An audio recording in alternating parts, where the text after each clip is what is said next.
Habang ang banayad na liwanag ng umaga ay kumakalat sa Whispering Pines Wildlife Sanctuary, isang nakakalungkot na pagsagip ang naganap. 3 maliliit na kuting ang nailigtas mula sa isang kahon sa hintuan ng truck. Marahil ay inabandona o kinuha mula sa isang mailap na ina. Sa kasamaang palad, hindi na nakaligtas ang kanilang ina. Dahil sa trauma, naging matamlay ang mga kuting at ayaw kumain. Tila nawalan ng pag-asa matapos ang biglaang pagkawala. Hindi na gumagana ang karaniwang paraan ng pag-aalaga at mabilis na lumilipas ang oras. Kaya isang matapang na ideya ang isinulong, isang ideyang hindi inaasahan para sa mga karaniwang kuting. Nagdesisyon ng grupo na subukang dalhin si Luna, isang banayad na asong rescue, upang makita kung maaari siyang maging pansamantalang ina. Kaya ba ng isang aso nakababawi pa lang mula sa pagpapasuso sa sarili niyang mga tuta na iligtas ang mga mahihinang kuting? Ang sinimulan bilang huling pagsubok ay naging isang kahangahangang koneksyon, isang ugnayan na hindi maipaliwanag at muling nagpakita kung ano ang tunay na paggaling. Ito ang kwento ni Luna, ang mabait na asong halo na nagbigay ng pangalawang pagkakataon sa 3 kuting. Pero bago tayo magsimula, huwag kalimutang i-like ang video na ito, mag-subscribe kung hindi pa, at pindutin ang bell icon para hindi mo ma-miss ang susunod na kwento. Kakaunti pa lang ang sinag ng araw sa mga bundok ng Whispering Pines nang tumunog ang telepono ni Julia Delgado. Sa edad na 58 at may 30 taong karanasan sa pangangalaga ng wildlife, akala ni Julia ay wala na siyang ikagugulat. Pero ang tinig ni Ranger Ethan ay nagpabigat ng kanyang dibdib. May 3 kuting kami, Julia, anya. Nanginginig ang boses. Nahuli naming ibinebenta sa isang truck stop malapit sa Tucson. Tumigil siya sandali, saka mahina pang idinagdag. Hindi na nakaligtas ang ina nila. Natagpuan siyang sugatan at tuyot na tuyot. Mahigpit na hinawakan ni Julia ang telepono, ipinikit ang mga mata. Isa na namang inosenteng buhay ang nawala dahil sa patuloy na pagdami ng mga inabandona at napapabayaan sa Arizona. Ilang linggo na sila, tanong niya habang iniisip na ang mga kailangan, espasyo, gamit, pagkain, hindi hihigit sa 4 na linggo. Ayaw nilang kumain, Julia, lahat sila. Sabi ng veterinaryo, mabilis silang nanghihina. Pagkalipas ng kalahating oras, nakatayo na si Julia sa kanyang maliit na klinika, nakatingin sa 3 mahihinang kuting na nakabalot sa malambot na kumot. Lahat sila ay kasing liit ng palad, nanginginig sa takot at gutom, at ang mga mata ay malabo at litong-lito. Ang isa, babaeng kuting na may puting batik sa tainga, ay umiyak ng mahina, isang masakit na iyak na bumasag sa katahimikan ng umaga. Dahan-dahang inabot ni Julia ang daliri niya at hinaplos ang likod ng kuting. Napaurong ito at bahagyang umingit. Alam ko, mahal, mahinang sabi ni Julia. Mismo ang mama mo, pasensya na. Sa loob ng 3 araw, ibinigay ni Julia ang lahat ng makakaya niya. Ayaw nilang dumedi sa bote. Ang pagpapakain gamit ang hiringgilya ay nagdulot ng matinding stress. At ang nag-iisang lalaking kuting ay nagka-seizure. Magkakayakap ang 3 kuting sa pinakamainit na bahagi ng kulungan, unti-unting nanghihina at nawawala ang kislap ng kanilang mga mata. Sa ika-4 na umaga, nakaupo si Julia sa kanyang mesa, nakayuko ang ulo, hindi pinapansin ang mga papeles sa gilid. Ang Whispering Pines ay kanyang pamana. Itinayo sa lupang minana mula sa kanyang lolo sa hilagang kabundukan ng Arizona.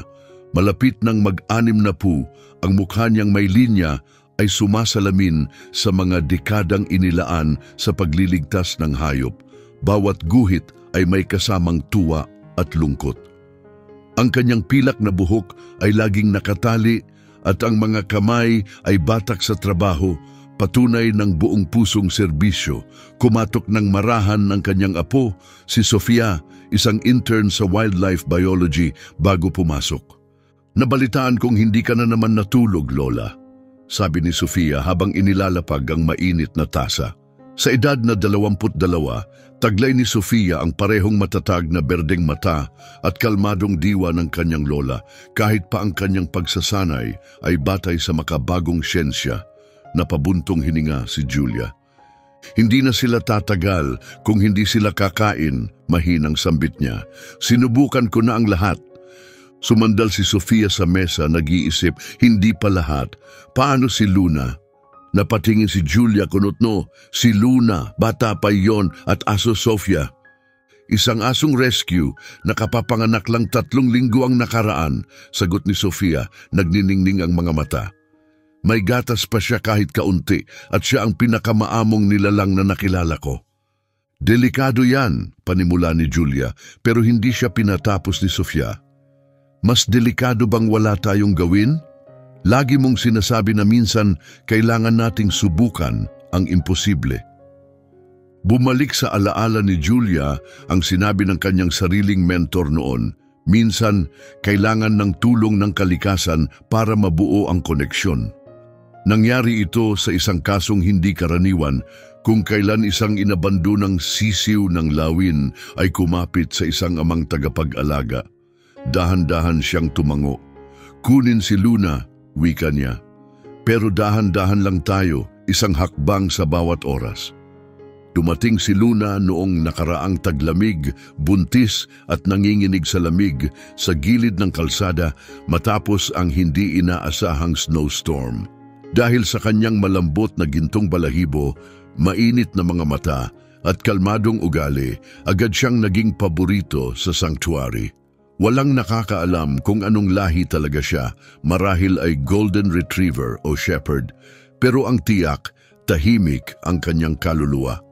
Nanganak siya sa maliit na klinika ng sanctuary at ang 6 niyang tuta ay amo agad ng mga pamilyang mapagmahal, pero si Luna ay nanatili. Sumusunod siya kay Julia sa araw-araw, nagbibigay ng tahimik na aliw sa bawat hayop na kanyang nakakasalubong. May plano sanang ipaampun siya, pero palaging nauurong ang mga plano. Dinala nila si Luna sa kwarto, sa tabi ng kinaroroonan ng mga kuting. Nakaluhod na si Julia sa sahig, hawak-hawak ang pinakamaliit sa 3, ang babaeng kuting na may puting batik sa tainga, nakabalot sa malambot na tuwalya. Mahina ang paghinga ng kuting at malamig ang katawan sa kabila ng iniinitang kumot. Dahan-dahan lang, Luna, bulong ni Julia habang binubuksan ni Sofia ang pinto. Dahan-dahan, babae. Tumaas ang mga tenga ni Luna at gumalaw ang ilong habang inaamoy ang kakaibang samyo. Maingat na pumasok si Luna, bahagyang kumakampay ang buntot sa hindi tiyak na kilos. Nang marating niya si Julia, ibinaba ni Luna ang ulo at inamoy ang mahina at marupok na kuting na nasa bisig ng babae. Kumilos ng bahagya ang kuting, saka umingit ng mahina, isang tunog na parang huling patak ng kanyang lakas. Nanatiling hindi gumagalaw si Julia, handang paghiwalayin sila sa unang palatandaan ng pagkabalisa. Pero ang sumunod na nangyari ay hindi na niya kailanman makakalimutan. Umungol si Luna ng banayad at uhaw na ungol, kaparehong tunog na ginagawa niya habang hinahanap ang kanyang mga tuta. Ilang linggo lang ang nakalipas. Maingat siyang humiga sa tabi ni Julia, iniunat ang ulo at sinimulang dilaan ang kuting sa mabagal at maamong paraan. Agad ang naging tugon, sa halip na umiwas gaya ng ginagawa niya sa haplos ng tao, unti-unting lumambot ang katawan ng kuting. Dahan-dahan nitong inilapit ang muka sa mainit na balahibo ni Luna. Lola, bulong ni Sofia, halos hindi marinig ang boses. Tingnan mo, napaluha si Julia habang dahan-dahang inilapit ang kuting kay Luna. Walang pag-aalinlangan, iniikutan ni Luna ang maliit na katawan, patuloy na dinilaan ito na para bang sariling anak. Dalhin mo na rin yung iba, mahinang utos ni Julia. Isa-isa, ipinakilala ang natitirang 2 kuting. Laking gulat ni Julia nang mangyari rin sa kanila ang parehong bagay. Maluwag silang tinanggap ni Luna, inilapit sa kanyang katawan, Dinilaan ang mukha at balahibo nila na para bang matagal na silang kanya. Sa loob lamang ng isang oras, nakayakap na sa mainit na katawan ni Luna ang 3 kuting at laking gulat ni Julia. Nagsimula silang dumede. Hindi ito sapat na nutrisyon, mahina niyang sabi habang pinapanood silang kumakapit. Kailangan pa rin natin silang dagdagan ng formula kung tatanggap sila, pero itong ugnayang ito ang posibleng magligtas sa kanila. Ipinatong ni Sofia ang kamay sa balikat ng kanyang lola. Minsan, ang pagmamahal ang pinakamabisang gamot, Lola. Ikaw ang nagturo niyan sa kin. Sa mga sumunod na araw, lumampas sa lahat ng inaasahan ni Julia ang mga nangyari. Sa tuloy-tuloy na pag-aaruga ni Luna, unti-unting bumuti ang kalagayan ng mga kuting. Nadagdagan ang kanilang timbang, naging mas makinis ang balahibo, at ang dati nilang malabong mga mata ay kumislap na sa sigla at kuryosidad. Hindi iniwan ni Luna ang mga kuting. Nililinis niya sila, marahang kinakarga sa batok kapag napapalayo, at umuungol ng banayad kapag masyado silang magulo sa paglalaro. Pinangalanan sila ng staff ng may lambing, Poppy para sa maliit na babae, Max para sa mas malaking lalaki, at Felix para sa mas mapangahas at mas maliit na lalaki. Tumutugon si Luna sa bawat pangalan, tila kinikilala ang tunog at ugali ng bawat isa. Itinala ni Julia ang bawat sandali, mga larawan, video at detalyadong tala. Alam niyang bihira ang ganitong uri ng pag-aampon sa pagitan ng magkaibang species at maaaring maging mahalaga para sa hinaharap na rehabilitasyon ng wildlife. Pagsapit ng 8 linggo, kumakain na ng solidong pagkain ang mga kuting, halo ng formula at maingat na inihandang karne. Pero gabi-gabi pa rin silang sumisiksik sa tabi ni Luna para sa ginhawa. Ang kanilang mga laro ay naging karaniwang larong pambata ng pusa, tumatalon, humahabol ng buntot at nagpapalipad ng dahon. Maingat silang binabantayan ni Luna, minsan ay nakikilaro, pero laging nagsisilbing gabay at proteksyon. Maayos ang pag-unlad ng instincts nila, sabi ni Julia kay Dr. Mateo Lopez sa isa sa mga check-up. Maayos ang mga kilos nila bilang batang pusa, kuryosidad, magaan na talon at sosyal na paglalaro. Sinuri ni Dr. Mateo Lopez, isang veterinaryong wildlife sa edad na 40 na may matagal ng karanasan si Max at tumango. Napakaganda ng pag-unlad nila, wika niya. Wala silang issue sa sobrang pagka-bonding sa tao na mahalaga, pero nababahala ako sa sobrang koneksyon nila kay Luna. Napakabata pa ng mga pusang ito, dagdag pa niya. Sa huli, kailangan nilang lumaki sa isang mapagmahal na kapaligiran kung saan sila matututo maging tiwala sa sarili at malaya. Kailangan nating tulungan silang magkaroon ng kumpiyansa nang hindi umaasa kay Luna. Matagal nang tinataboy ni Julia ang ideyang iyon kahit alam niyang darating ang sandaling ito. Ang layunin ng sanctuary ay laging mag-rehabilitate at muling maghanap ng tahanan para sa mga hayop sa lugar na akma sa kanilang pangangailangan.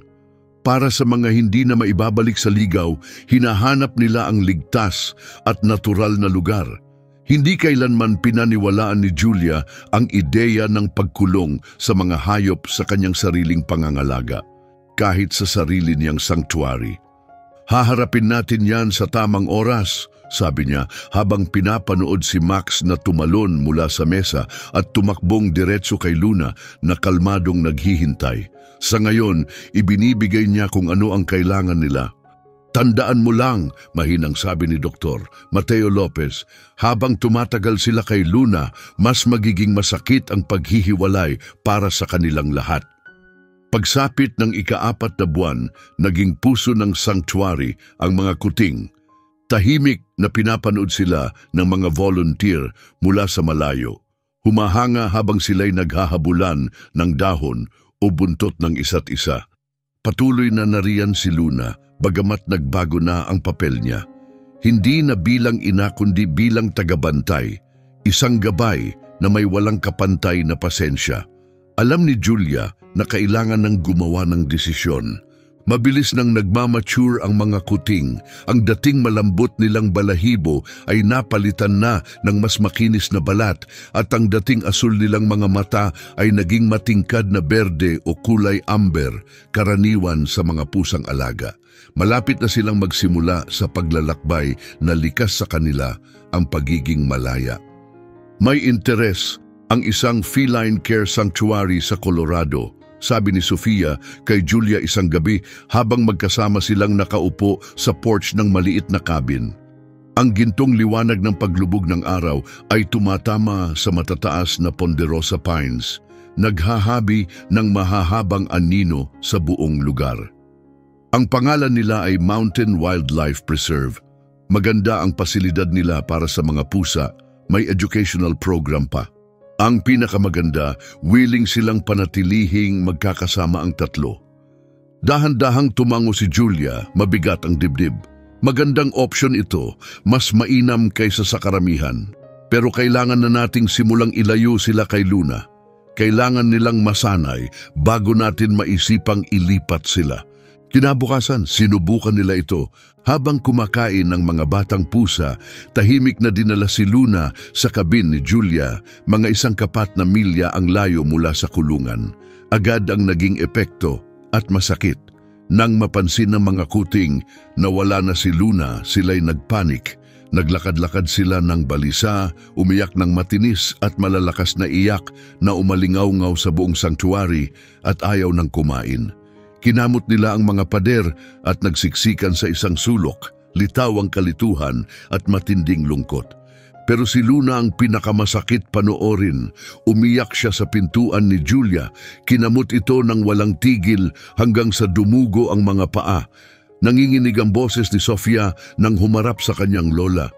Hindi ito uubra, sobrang taas ng stress nila, hindi tumigil sa pag-iyak si Papi mula nang ihiwalay natin si Luna. Nakatayo si Julia sa tapat ng observation window, pinapanood ang pinakamaliit na kuting na nakaupo sa gitna ng kulungan. Paulit-ulit na iniangat ang ulo upang tumawag sa inang kanyang minahal. Ibalik si Luna, mahinang sabi ni Julia. Susubukan natin ng iba, mas dahan-dahan. Ang sumunod ay isang tagpong hindi malilimutan ni Numan sa lugar. Mabilis na tumakbo si Luna papasok sa kulungan at agad siyang sinalubong ng 3 batang pusa. Malakas silang nagngingiyaw, kinuskos ang kanilang mga katawan sa kanya, inamoy siya sa lahat ng sulok at saka sabay-sabay na humiga sa tabi niya, halatang guminhawa. Nagkatinginan sina Julia at Sofia, tinatamaan sa puso, ngunit may halong pag-aalala. Mas malalim pa pala ang ugnayan nila kaysa sa inaakala. Sa sumunod na 2 linggo, sinubukan nila ang iba't ibang paraan ng paghihiwalay. Mas maikling oras, visual contact sa pamamagitan ng magkatabing kulungan, dahan-dahang pagdagdag sa oras na magkakahiwalay.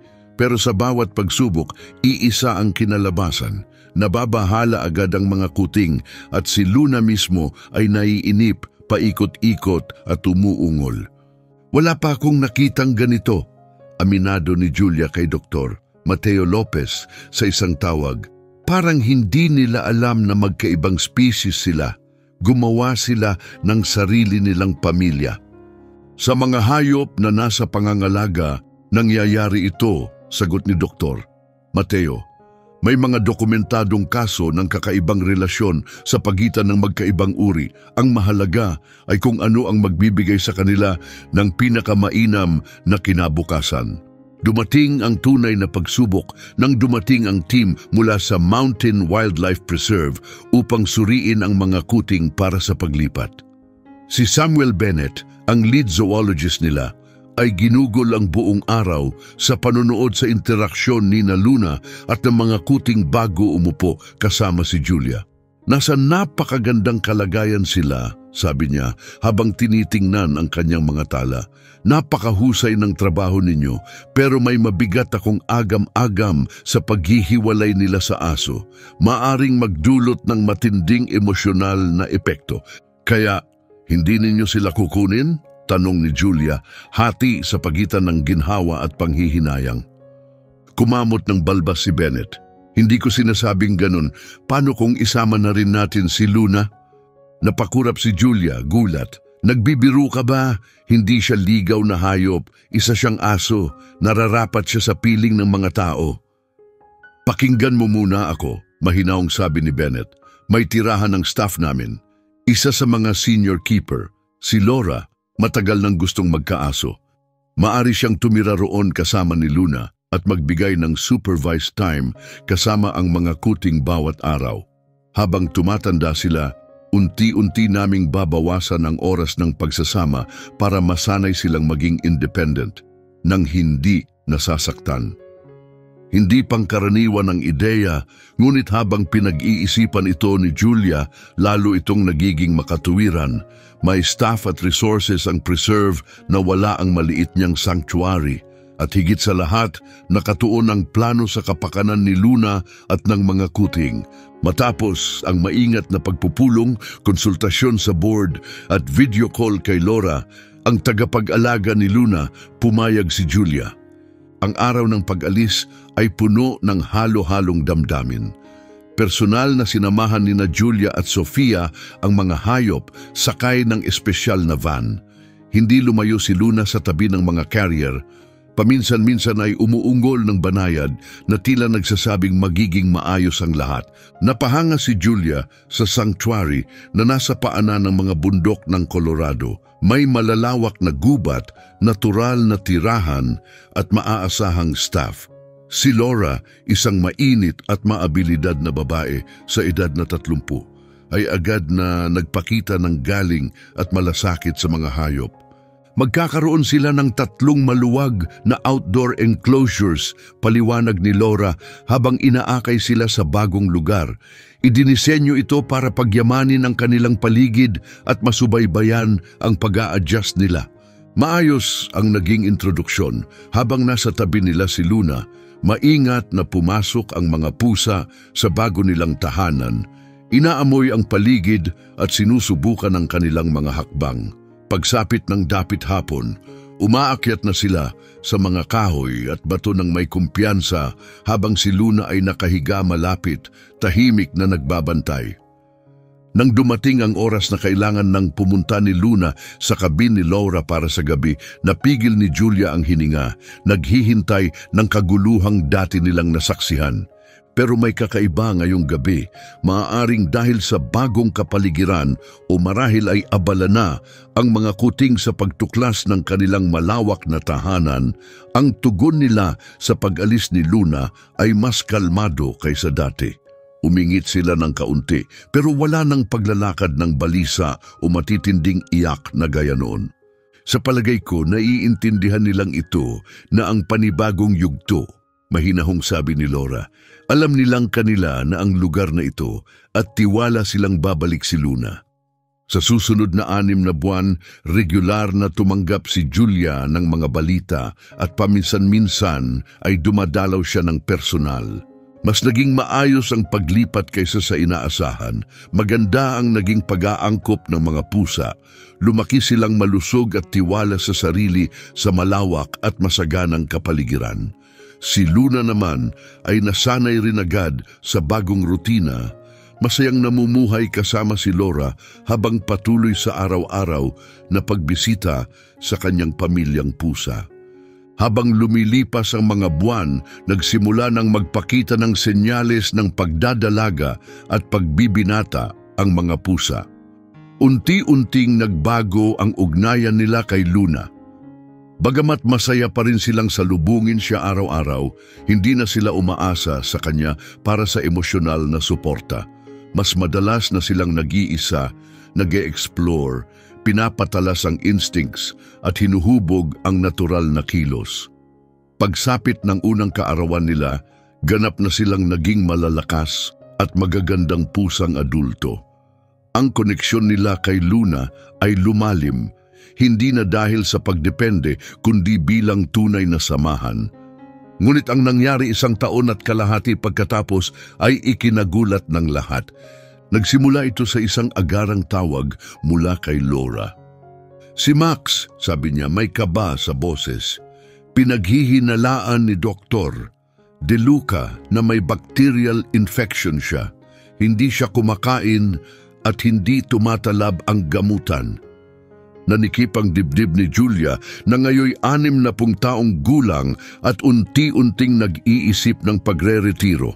Lagi niyang binabantayan ng 3, lalo na si Max, at itinuturing ang kanilang kwento bilang isa sa pinakamakahulugan sa lahat ng kanyang karanasan. Gaano ito kalala? Tanong niya. O sapat para ikabahala namin, pag-amin ni Laura. Nagkukulong siya sa likod ng kwarentena pen. Ayaw niyang lapitan siya ng kahit sino. Pati ako tinatanggihan na niya. Hindi na nagdalawang isip si Julia. Pupunta ako at isasama ko si Luna. Parang ang tagal ng biyahe papuntang Colorado. Pagdating niya sa preserve, 3 araw nang may sakit si Max. Unti-unting nangihina sa kabila ng pagsisikap ng veterinary team. Hindi namin siya mapainom ng gamot nang hindi siya ina-anesthesia. Paliwanag ni Dr. De Luca habang nagmamadaling papunta sa klinika. At masyado na siyang mahina para paulit-ulit na anestehya. Tumatanggi siyang kumain. Kailangan niya ng oral antibiotics pero nauubos na ang option namin. Sa labas ng quarantine room, naghihintay si Laura. Sa tabi niya ay si Luna, na ngayon ay may mga uban na sa nguso pero alerto pa rin at may dignidad. Alam niya, mahinang sabi ni Laura, simula nang magsimula si Max magpakita ng sintomas, paikot-ikot na siya at umiiyak. Sa likod ng salaming obserbasyon, nakita ni Julia si Max nakakulubot sa malayong sulok. Ang dati niyang makinang na balahibo ay kupas na at ang paghinga ay hirap na hirap. Mukha siyang maliit, marupok, ibang-iba sa pusang matikas na naalala niya. Papasukin si Luna, mariing sabi ni Julia. Tingnan natin kung maaabot niya si Max kahit hindi na natin magawa. Isinuot nila kay Luna ang secure na harness at tali para sa seguridad at dahan-dahang binuksan ang pinto ng quarantine area. Maingat na pumasok si Luna, inaamoy ang paligid, ang mga tenga ay nakatuon sa direksyon ni Max. Nang mamataan niya si Max, agad siyang umungol ng banayad, pamilyar na ungol. Dahan-dahang lumingon si Max. Nagtama ang kanilang mga mata at sa isang iglap para siyang naligaw. Tila binabagtas ang ulap ng karamdaman. Pagkatapos ay naglabas siya ng mahinang tunog, hindi buong ungol, hindi rin por isang tahimik, likas na tawag na matagal nang hindi naririnig ni Julia simula noong kuting pa siya. Kumikilos nang may layunin si Luna. Lumapit siya ng mahinahon, humiga sa tabi niya at marahang sinimulang dilaan ang mukha at tenga ni Max, gaya ng ginagawa niya noong wala pa itong kalaban-laban. Ang sumunod ay ikinagulat ng lahat. Si Max na ilang araw nang hindi kumakain ay hinayaang lapitan ni Dr. De Luca na may dalang mababaw na mangkok ng sabaw na may halo ng antibiotic. Sa presensya ni Luna, dala ang init ng alaala at pagmamahal, dahan-dahang uminom si Max. Hindi ako makapaniwala, bulong ni Dr. De Luca na tila namamangha. Sa mga sumunod na araw, bihirang iwan ni Luna si Max. Lagi siyang nasa tabi nito, naghihintay, nagpapalakas ng loob at nagbibigay ng presensyang hindi matutumbasan ng gamot. Nang pansamantalang dalhin sina Poppy at Felix para bumisita, hindi mapigilan ang damdamin. 3 ganap na pusang adulto at ang tapat nilang inang aso nagsama-sama sa katahimikan, isang tanawin na nagpaluha kay Julia. Dumiretso ang paggaling ni Max. Bumalik ang kanyang gana, lumakas ang katawan at unti-unting nawala ang impeksyon. Mula sa pagiging maingat, napalitan ng tunay na pag-asa ang pananaw ng veterinary team. Hindi kapani-paniwala ang pagbabago niya, mahina't may paniniwalang sabi ni Dr. De Luca. Isa itong himala. Habang unti-unting naglalakad si Max sa recovery area, si Luna ay mahinahong sumusunod sa kanyang tabi. Tumingin si Dr. De Luca kay Julia. 20 taon na akong nasa larangang ito, aniya, habang pinagmamasdan ang di pangkaraniwang tambalan. at wala pa akong nakita na ugnayang tulad ng kanila. Tumango si Julia habang sinusundan ng tingin ang mabagal na galaw ni Max. Ang pagmamahal ay walang pakialam sa uri. Mahinang sabi niya, iniisip ang napakaraming buhay na kanyang natulungan sa paglipas ng mga taon, wala pang tulad nito. Nang sa wakas ay payagan na si Max na bumalik sa pangunahing kulungan, nagmungkahi si Laura ng isang bagay na hindi pa kailanman ginawa. Para lang ngayong araw, sabi niya, sa palagay ko dapat sumama si Luna para mas madali ang pagbalik niya kina Poppy at Felix. Bagamat lumilihis sa karaniwang patakaran dahil sa lahat ng pinagdaanan ng mga hayop na ito, pumayag ang direktor.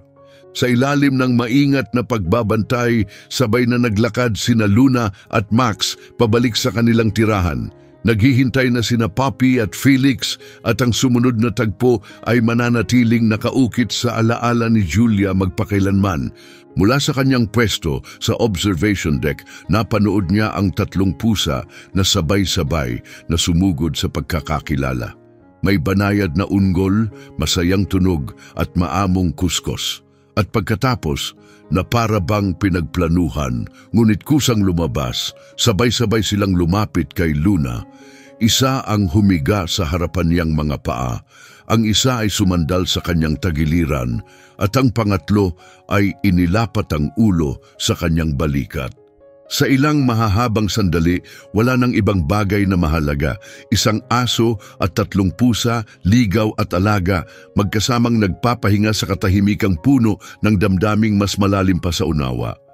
Isang sandaling hindi itinatag ng instinct o pagsasanay, kundi ng tiwala at pagmamahal.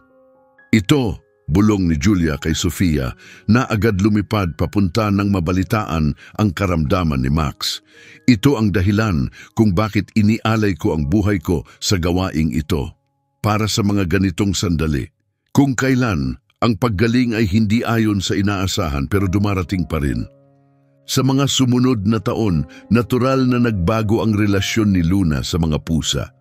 Habang ganap na silang lumaki, hindi na nila kailangang umasa sa kanya gaya noon. Ngunit hindi kailanman nawala ang ugnayan. Si Luna, na ngayon ay mas matanda na ngunit may taglay pa ring katahimikan at lakas, ay patuloy na bumibisita araw-araw. Hindi na bilang ina, kundi bilang kaibigan at mahalagang kaibigan. Ibinahagi ng Sanctuary ang kanilang kwento sa mga veterinary networks at mga training program bilang isang pambihirang kaso na nagbigay ng bagong pananaw sa emosyonal na koneksyon sa rehabilitasyon ng wildlife. Nagpasimula ito ng mga pag-uusap, ng interes sa hanay ng mga eksperto at ng pag-asa sa mga bagong tagapag-alaga. Nang tuluyang magretiro si Julia sa edad na 65, madalas niyang ibinabahagi ang kwento ni Luna sa mga lektura para sa mga estudyante at kabataang tagapangalaga. Ang pinakamabisang gamot, sabi niya habang nakaproject ang mga imahe ni Luna at ng kanyang pamilyang kuting sa screen, ay hindi palaging nasa bote o sa proseso. Minsan, nasa isang bagay itong mas payak, isang koneksyon. Ang tamang nilalang sa tamang sandali na tumutugon sa pangangailangang walang iba ang makakatugon. At sa mga tahimik na pagbisita sa preserve, minsan ay tahimik lang na nauupo si Julia malapit sa kulungan, nanonood. Si Luna, ngayon ay matanda na at mabagal ng gumalaw, ay nakahimlay sa tabi ng bakod. Ilang talampakan lang ang layo, nakahilata sa araw ang 3 pusang adulto, hindi inaalis sa tanaw ang kanilang matagal ng kaibigan. Hindi na ito simpleng pagkikita, ito na ang normal nila. Isang pamilya, hindi dahil sa dugo, kundi dahil sa piniling pagmamahalan. Giningitian ni Julia ito, bahagyang umiiling, habang inaalala ang mga alinlangan niya noon nang unang iminungkahi ni Sofia na ipares ang isang aso sa 3 kuting na galing sa trauma. Ang imposibleng bagay, mahina niyang bulong, minsan ito ang eksaktong kailangan. At habang unti-unting lumulubog ang araw sa likod ng mga bundok, Ibinabalot ang lahat sa gintong liwanag na natiling pareho ang tagpo. Ligaw at alaga, nailigtas at tagapagligtas, magkasama pa rin. Isang buhay na paalala na ang tunay na pagmamahal ay walang sinusunod na batas at walang kinikilalang hangganan. Dumarating lang ito at nananatili.